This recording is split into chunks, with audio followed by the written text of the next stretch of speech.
नमस्कार छात्र हैं। पिछले वीडियो में हमने त्रिलोचन जी की जो कविता है नवनिर्माण, इस नवनिर्माण कविता का भावार्थ देख लिया। तो आज हम देखेंगे कि नवनिर्माण इस कविता के ऊपर जो स्वाध्याय दिया गया है उस स्वाध्याय की जानकारी हम ले लेंगे। कवि ने नवनिर्माण कविता में आशावादी बनने का संदेश दिया है, मातृभूमि के प्रति निष्ठा रखने के लिए कहा है, जीवन की यथार्थता का वर्णन किया है और बल का उपयोग करने के लिए हमें बताया है, मंजिल को प्राप्त करने का संदेश दिया है और स्त्री पुरुष समानता इसके बारे में जानकारी दी गई है। जीवन की अच्छाई को प्राप्त कर आगे बढ़ने का संदेश जो है त्रिलोचन जी ने अपने नवनिर्माण इस चतुष्पदी के माध्यम से दिया हुआ है। तो उसके ऊपर जो स्वाध्याय दिया जाता है उस स्वाध्याय के माध्यम से परीक्षा में जो प्रश्न पूछे जाते हैं उस प्रश्नों की जानकारी तथा कृति करने के लिए कहा जाता है, उस कृति की जानकारी आज हम ले लेंगे। तो यहाँ पर आकलन के माध्यम से जो पहला प्रश्न कृति पूछी गई है उसमें पहला कृति पूर्ण कीजिए। बल इसके लिए होता है, तो बल किसके लिए होता है इसके माध्यम से यहाँ पर हमें उसके बारे में जानकारी देनी है। तो उसमें पहला जो आता है, बल पीड़ित को बचाने के लिए होता है। बल पीड़ित को बचाने के लिए होता है और दूसरा है सबको न्याय दिलाने के लिए होता है। तो बल इसके लिए होता है, इसमें पहला तथा दूसरा दो कृति करने के लिए कहा गया है और उस कृति को हमने पूरा किया है। तो उसी में ही पहला आज जो है इसमें पूछा गया है कि जिसे मंजिल का पता रहता है, इसमें पथ के संकट को वही सहता है, पहला आता है। तो जिसे मंजिल का पता रहता है वह, तो उसमें पथ के संकट को वही सहता है और उसी में ही दूसरा आता है कि कामयाबी के शिखर पर वही पहुंच पाता है। तो उसके बाद जो दूसरा पूछा गया है शब्द संपदा, शब्द संपदा के माध्यम से पूछा गया है कि निम्नलिखित शब्दों से उपसर्गयुक्त शब्द तैयार कर उनका अर्थपूर्ण वाक्य में प्रयोग कीजिए। तो उपसर्ग उसे कहा जाता है कि जिसमें प्रत्यय लगाया जाता है कि, तो वहां पर पहला शब्द दिया गया है नीति और नीति के माध्यम से यहाँ पर यह उपसर्ग लगता है और उसका अर्थ बन जाता है, उसका शब्द बन जाता है अनीति। तो उसका वाक्य में हमें प्रयोग करना है कि नीति और उसका उपसर्ग जो है वह अनीति है। तो वाक्य में प्रयोग करते समय भूमंडलीकरण के जमाने में अनीति और अनाचार बढ़ता ही जा रहा है, उसका अर्थपूर्ण वाक्य में प्रयोग इस प्रकार से किया जाता है। दूसरा है बल, बल के माध्यम से यहाँ पर ये उपसर्ग वहां पर लगाया जाता है पहले शब्द को, तो बल जो है उसमें प्रबल आता है। तो वाक्य में प्रयोग करते समय इस प्रकार से किया जाता है कि प्रबल इच्छा शक्ति इंसान को कामयाबी के बुलंदियों तक पहुंचा सकती है। तो उसका वाक्य में प्रयोग जो है कि प्रबल इच्छा शक्ति इंसान को कामयाबी की बुलंदियों तक पहुंचा सकती है। तो उसी प्रकार यहाँ पर हमने आकलन के माध्यम से कृति, उसमें पहला तथा दूसरा कृतियां देख ली है और उसके बाद जो अगला आता है अभिव्यक्ति। तो अभिव्यक्ति के माध्यम से यहाँ पर बता दिया गया है कि धरती से पहला उसमें धरती से जुड़े रहकर ही मनुष्य अपने लक्ष्य को प्राप्त कर सकता है, इस विषय पर अपना मत प्रकट कीजिए। तो स्वयं को हमें सभी को कि धरती से जुड़ा रहना, मानव जो होता है उनका जीवन धरती के ऊपर निर्भर होता है। तो उस अपने धरती माता के साथ जुड़े रहने के लिए मनुष्य का लक्ष्य कौन सा होता है, उद्देश्य कौन सा होता है और उस उद्देश्य को प्राप्त करने के लिए हमें क्या करना है, इस विषय के बारे में स्वयं का मत यहाँ पर अभिव्यक्त करना है, स्वयं का मत प्रकट करना है। तो उसी में ही आप पूछा गया है कि समाज का नवनिर्माण और विकास नर नारी के सहयोग से ही संभव है, इस पर अपना विचार प्रकट कीजिए। यहाँ पर जो दूसरा है कि समाज का नवनिर्माण करना है, समाज की हमें उन्नति करनी है, तो वहां पर समाज का नवनिर्माण करने के लिए, समाज का विकास करने के लिए नर और नारी इन दोनों का सहयोग वे दोनों एक दूसरों के साथी बनकर, वे दोनों एक दूसरों के सगे बनकर यहाँ पर सहयोग के साथ नवनिर्माण कर सकते हैं और इसके बारे में अपने आप के विचार जो है यहाँ पर प्रकट करने हैं। तो उसके बाद जो अगला पूछा गया है कि रस स्वादन के माध्यम से प्रश्न चौथा, उसमें निम्नलिखित मुद्दों के आधार पर चतुष्पदियों का रस स्वादन कीजिए। तो उसमें पहला पूछा गया है रचनाकार का नाम। तो रचनाकार का नाम जो है त्रिलोचन शास्त्री जी या त्रिलोचन जी, और उसके साथ साथ वहां पर दूसरा पूछा गया है आपको पसंद आई हुई पंक्तियां, जो उस काव्य पंक्तियों में आपको चतुष्पदी पसंद आती है, एक चतुष्पदी वहां पर लिख देना है।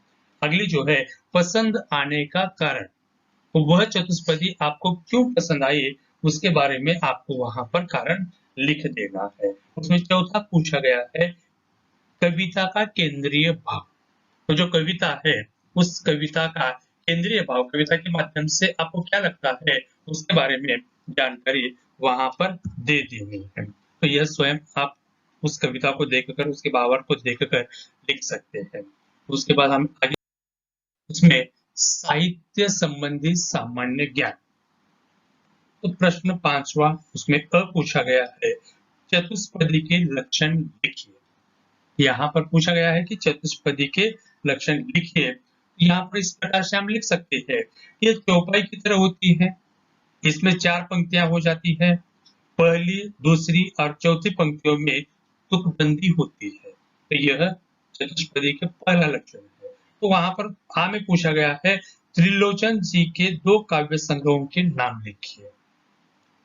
तो कवि त्रिलोचन जी इन्होंने लिखे हुए 2 काव्य संग्रहों के नाम यहाँ पर देना है। धरती, दिगंत, गुलाब और बुलबुल, तीनों में से आप 2 अपने उत्तर पत्र के ऊपर लिख सकते हैं, वहां पर दे सकते हैं। तो इसी प्रकार जो कि स्वाध्याय होते हैं, उस स्वाध्याय की जानकारी लेते लेते हम जो आकलन के माध्यम से जो प्रश्न पूछे जाते हैं, जो कृतियां दी जाती है, इसके बारे में जानकारी ले लेंगे। आकलन में कृति पूर्ण कीजिए, उसे पहला आता है, पहला दिया गया है कवि भूमि भूमि पर संभालेंगे एक। तो कवि जो है भूमि पर संभालेंगे, तो क्या संभालेंगे, उसमें पहला आता है विश्वास और दूसरा आता है उच्छ्वास। पहला विश्वास और दूसरा जो है वे है उच्छ्वास। आगे चलते हैं, दूसरा तुमने मुझको दिया है। तो कवि ने अपने काव्य पंक्तियों के माध्यम से बता दिया है कि तुमने मुझको दिया है। तो क्या दिया है, पहला विश्वास दिया है, दूसरा लिख सकते हैं उच्छ्वास लिख सकते हैं, तीसरा जो है आकाश। इन तीनों में से आप 2 लफ्ज वहां पर लिख सकते हैं। अगला है तीसरा, साथ मिलकर नर नारी यह करेंगे। साथ मिलकर नर नारी क्या करेंगे इसके बारे में हमें जानकारी देनी है, प्रतिपूर्ण करनी है। तो उसमें आता है हर मुसीबत का सामना करेंगे। तो साथ मिलकर नर नारी हर मुसीबत का सामना करेंगे। और आ में आता है नए समाज की रचना करेंगे, नए समाज की रचना करेंगे। उसके बाद चौथा आता है सत्य है राह में है। सत्य है राह में, तो उसमें आता है राह में मुसीबतें है। तो राह में क्या है, मुसीबतें है। अगला जो है दूसरा नए समाज का, दूसरा जो है राह में रुकावटें है। दूसरा राह में रुकावटें है। उसके बाद अगला आता है कवि राह पर चले आने की बात कर रहे हैं।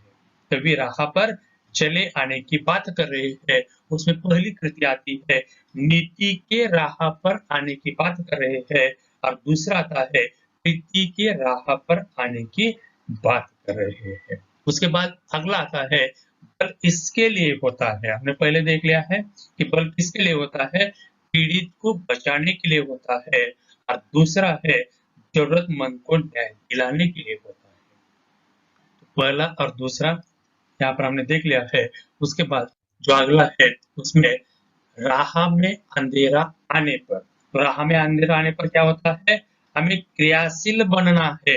पहला हमें क्रियाशील बनना है, और दूसरा हाथ पर हाथ धरे बैठना नहीं है। अगला जो है आखिरी संज्ञा के माध्यम से मंजिल का पता रहने पर, तो मंजिल का पता रहने पर आदमी क्या कर सकता है, पथ के संकट को वह सह पाता है।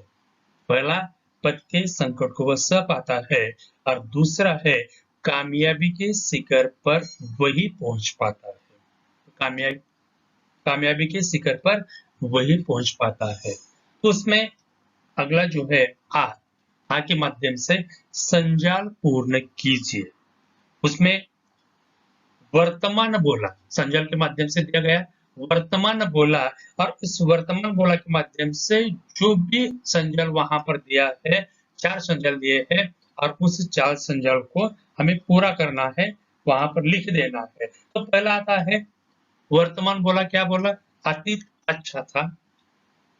दूसरा आता है प्राण के पद का मित अच्छा था, और तीसरा आता है भविष्य मेरा गीत गाएगा, और चौथा आता है यूं तो अतीत का भी गीत अच्छा था। यूं तो अतीत का भी गीत अच्छा था। तो इसी प्रकार जो भी संजाल परीक्षा में पूछे जाते हैं, आकलन के लिए जो प्रश्न दिए जाते हैं, उस प्रश्नों को हमें पूरा करते हुए आगे चलना है। तो आगे चलते, तो अगला जो सवाल है उसमें शब्द संपदा दिया है। पर्यायवाची शब्द जो होते हैं कि एक शब्द है और उसका पर्यायवाची शब्द के माध्यम से रूपांतर करना है।